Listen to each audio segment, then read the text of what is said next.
Dear students, Assalamu alaikum. Asif Mahmood is here. In physics, yesterday we studied that torque depends upon force and moment arm.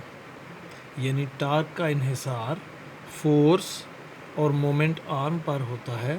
अगर force की मिकदार बढ़ जाए या moment arm की लंबाई ज़्यादा हो जाए तो टार्क की वैल्यू ज़्यादा हो जाती है. Dear students, it is our observation that turning effect is of two types. If the rotation is in clockwise direction, then the torque will be clockwise.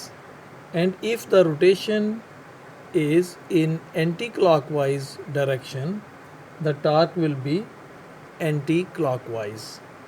यानी अगर रोटेशन क्लॉकवाइज यानी घड़ी की सुइयों के रुख पर होगी तो टार्क क्लॉकवाइज होगा, और अगर रोटेशन घड़ी की सुइयों के ख़िलाफ़ होगी यानी उनके मुखालफ रुख पे होगी तो टार्क एंटी क्लॉकवाइज होगा.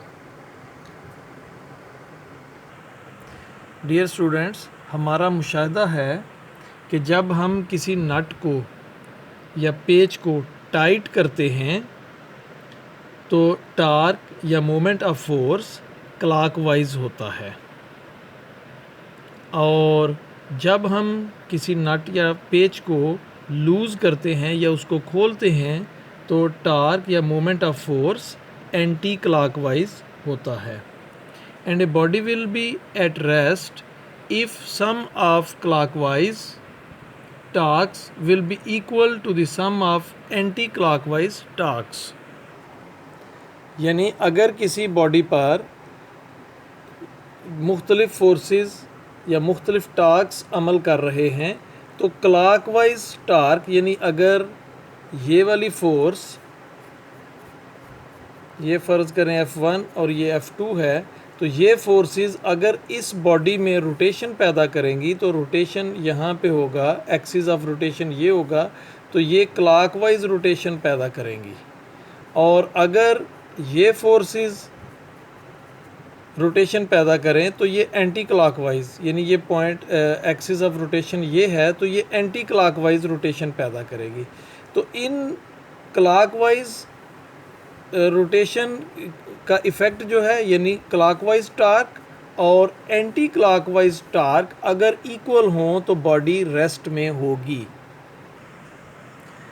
This is known as principle of moments which states a body is balanced if the sum of clockwise moments acting on the body is equal to the sum of anti-clockwise moments acting on it.